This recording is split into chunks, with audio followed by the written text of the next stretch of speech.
જય દ્વારકાધીશ ખેડૂત મિત્રો, સ્વાગત છે તમારું આજના વિડીયોની અંદર. તો આજે આપણે વાત કરવાના છે સરદાર બાયો એનપીકે વિશે. તો ઘણા ખેડૂત મિત્રોનો પ્રશ્ન હોય કે હકીકતમાં આ ખાતર રિઝલ્ટ આપે છે કે શું છે, કારણ કે બાયો પ્રોડક્ટ છે. તો આજે મિત્રો હું તમને મારા ખેતરની અંદર જ ફરક બતાવીશ કે આનો કેટલો ફરક છે.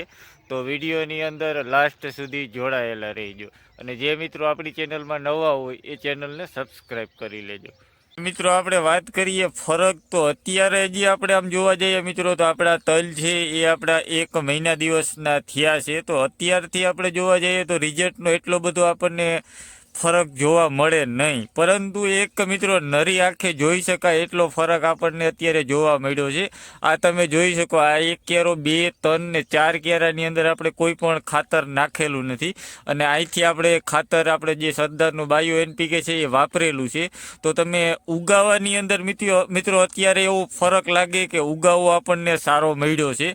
આમાં ક્યાંક ક્યાંક આપણને ઉગાવો ઓછો હોય એવું દેખાય છે. અને અહીંથી આ ક્યારાથી તમે જોઈ શકો બધાની અંદર આપણે એક સરખો અને એકદમ લીલોતરી છે, ગ્રીનરી એકદમ વધારે છે. તો અત્યારે આપણને એટલો ફરક આની અંદર મિત્રો જોવા મળે છે. મિત્રો આ છે સરદાર બાયો એનપીકે. આ એક બાયો ફર્ટિલાઇઝર છે જેમાં સારા માઇક્રોબ હોય છે.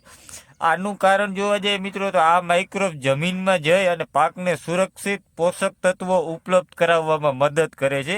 એના લીધે આપણા પાકની ગ્રોથ સારી થાય છે અને છોડ મજબૂત બને છે. તો આના ફાયદા વિશેની મિત્રો વાત કરીએ તો આના ઘણા બધા ફાયદા છે. તો એની અંદર પાકની આપણે ગ્રોથ હોય એ ઝડપથી થાય છે, છોડની જળ મજબૂત બને છે, પાક વધુ હરિયાળો રહે છે, અને સૌથી મહત્વની વાત એ છે કે ઉત્પાદન વધવામાં મદદ મળે છે મિત્રો.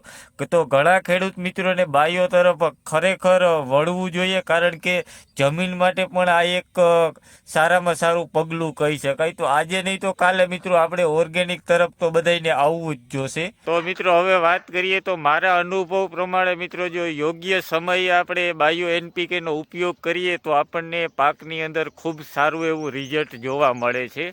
તો તમને પણ મિત્રો ભલામણ છે કે તમે બધાયમાં નહીં પણ થોડાકમાં તમે ટ્રાય કરો, તમને પણ ફરક જોવા મળશે. તો મિત્રો તમને જો આ વિડીયો ગમ્યો હોય તો બધા ગ્રુપની અંદર શેર કરજો, અને એક લાઈક કરી, અને જે મિત્રો આપણી ચેનલમાં નવા હોય ચેનલને સબસ્ક્રાઈબ કરી લેજો. ધન્યવાદ.